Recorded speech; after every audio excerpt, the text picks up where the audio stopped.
Hi friends, and welcome back to my channel. It's another city girl here tuning in with another video. Today's video is a travel vlog. This was filmed back in April 2021 when we went to Saskatchewan and we did a road trip.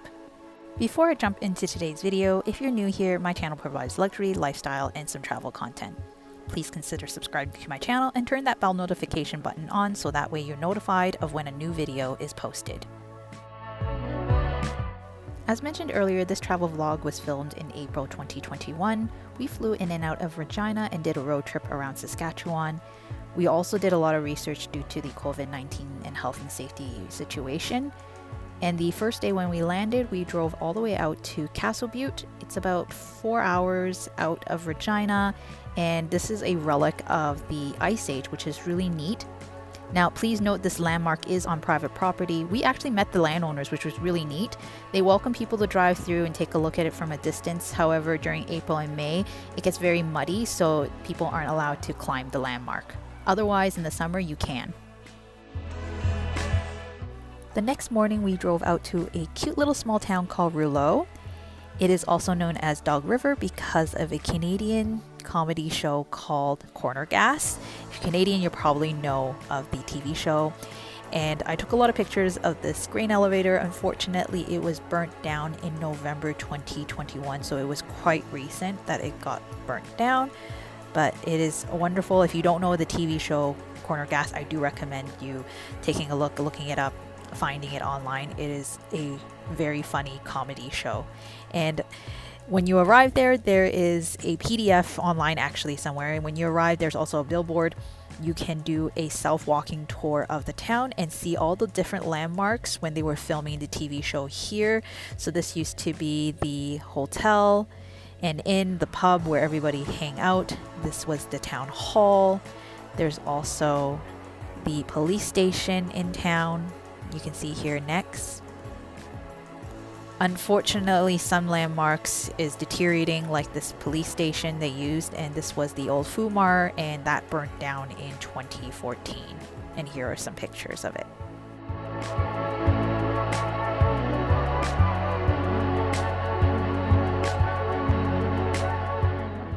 Most of the landmarks from the Corner Gas TV shows are all on this one main street, as you can see here. That used to be the community center and the Howler, which is like a local newspaper. This is the post office, and the fire station is just at the very end of the main street.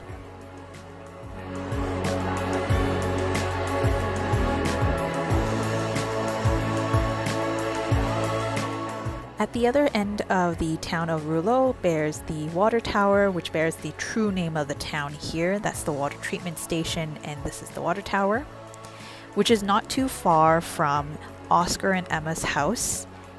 And Oscar and Emma are the parents of Brent, who is one of the main characters of the TV show Corner Gas. After visiting Rouleau, we drove half an hour northwest to a city called Moose Jaw, which is rumored to be one of Canada's most notorious cities because of rumors of Al Capone being a frequent visitor, and there's tunnels underneath the city as well as a result of that. This is the liquor store, which used to be the old Canadian Pacific Railway train station. It's pretty neat. Another personal story is that my father is from Moose Jaw, so I'm a little attached to the city, and I've always wanted to visit where he's from. This is the town hall of Moose Jaw, so city hall, town hall. It was really neat to see this architecture. And this is the flags that's around the main street, which kind of what the city is branded as being Canada's most notorious cities. There's even like a video on YouTube where the mayor did this whole thing about it being rumored with Al Capone being a frequent visitor. Unfortunately, due to COVID-19, we couldn't go visit the tunnels, but not too far from downtown of Moose Jaw, we ended up driving past an armory, as you can see here, and there were a lot of old military vehicles outside, so we decided to stop and take a look around, and here are some footages.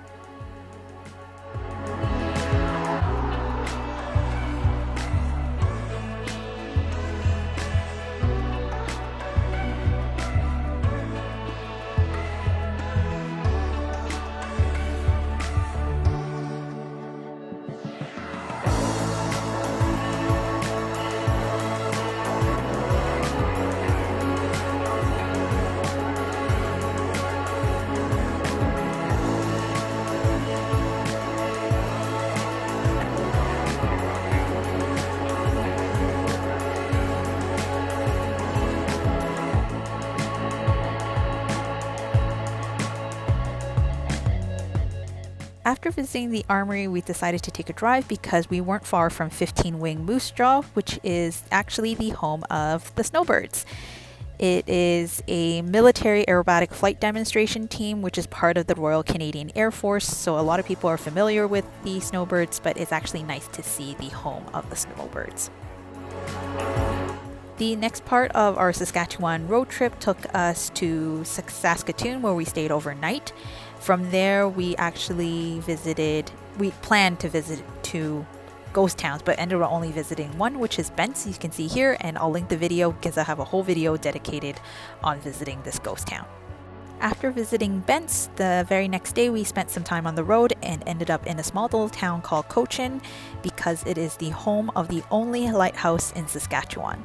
So it is fully functional. However, because Saskatchewan is not a coastal province, this lighthouse actually oversees a lake, and it was built in 1988. It is fully functional at 38 feet high, and getting to the top is absolutely rewarding. It takes about 150 odd steps, and there are wooden steps to get to the top.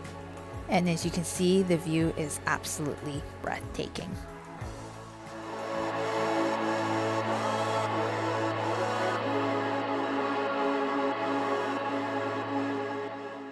After driving through Cochin, we made plans to stay in Prince Albert for 2 days. For the first day, I have made arrangements to do a horseback riding guided tour with the Sturgeon River Ranch, which is located right by the Prince Albert National Park.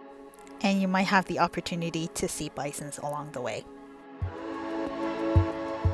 The next day, we've made arrangements to visit all 4 museums that the Prince Albert's Historical Society manages. This included the former home of Prime Minister John Diefenbaker's house. Diefenbaker lived in this house until 1975, and then it was donated to the city of Mount Albert, which was then converted into a museum, and today it's managed by the Prince Albert Historical Society. After spending 2 days in Prince Albert, we left and started journeying south back to Regina. Along the way, we stopped in Waukee. Outside of the Waukee Heritage Museum stood a replica of John Diefenbaker's first law office, so we took the opportunity to stop and take some pictures.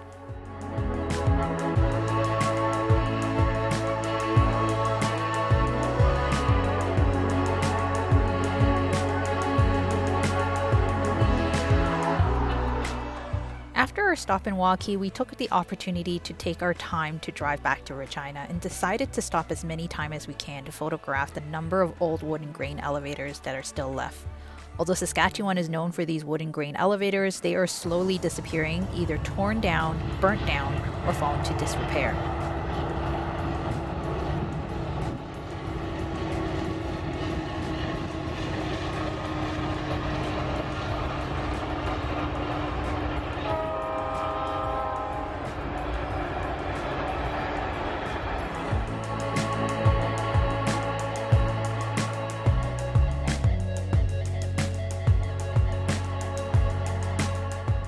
After an evening in Regina, the next morning we drove out near a small town called Kipling to visit and photograph 2 abandoned grain elevators that are side by side.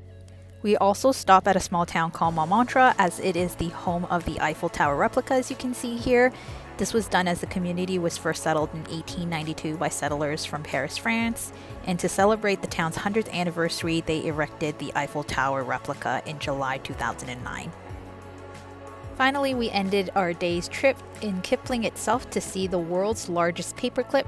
This paperclip stands at 15 feet and 2 inches tall and 3 feet and 3 inches wide, and it is made out of over 3,000 pounds of steel. So it's actually in the Guinness World Book of Records as well, so it's pretty neat to see this. On the second last day of our trip, we stayed mostly local in Regina, and we went to see the government house first thing in the morning, which was constructed as a residence for the Lieutenant Governor of Northwest Territories, whose territories headquarters were actually located in Regina until the provinces of Saskatchewan and Alberta were created out of the territories in 1905, and that's when Regina became the capital of Saskatchewan. And that's at that point when the government house became the vice-regal residence of Saskatchewan for the Lieutenant Governor of Saskatchewan. And that remained so until 1944, and then it was vacated until 1984. It was returned to use for more so like official ceremony use purposes. After seeing the government house, we drove over to see the Saskatchewan Legislative Building. The building was open and government workers were working that day. It was a weekday, however, due to the COVID-19 situation, public tours were all cancelled, so we weren't able to go inside, but we were able to walk the gardens. There was a statue of Queen Elizabeth II and also the statue of Walter Scott. And he was Saskatchewan's first premier from 1905 to 1916.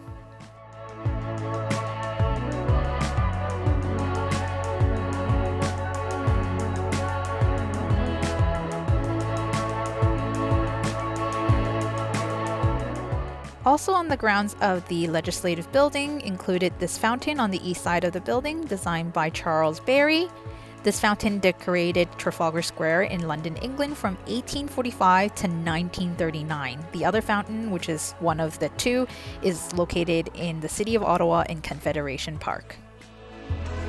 After visiting the Legislative Building, we drove back to Moose Jaw as it was not far away, and we missed out seeing Mac the Moose on our first visit to the city. Mac the Moose is the world's tallest moose at 32 feet tall. Next to Mac the Moose is a snowbird's airplane, as Moose Jaw is the home of 15-wing Moose Jaw. Finally, on our last day in Saskatchewan, we decided to make a long drive to find an abandoned Orthodox church, which was literally in the middle of nowhere, as you can see here. It was unmarked on Google Maps. It took us 2 days of searching after seeing it online and only to find it through GPS coordinates. As it was our last day in Saskatchewan, we want to sightsee and see something and photograph something different and out of the norm, and that's why we decided to find this Orthodox church, which was abandoned. Some history about this church that I found out was that it was built in 1949. However, it was never finished, which was really interesting. There is a cemetery next to it, and that was the reason how we were able to find this abandoned church, is through the GPS coordinates of the cemetery next to it.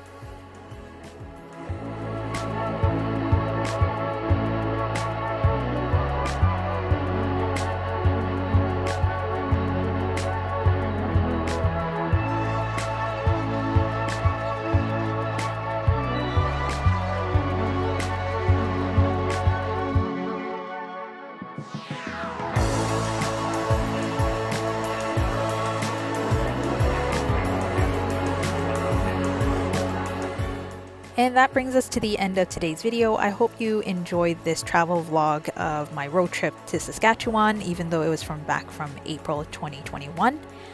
And as always, thank you so much for taking the time to watch it. If you like this video, please don't forget to give it a thumbs up. Let me know in the comment section below what was your favorite part of my Saskatchewan road trip. And if you have not already, please don't forget to subscribe so that way you're notified of when I post my next video. Thanks for watching, and I'll see you next time.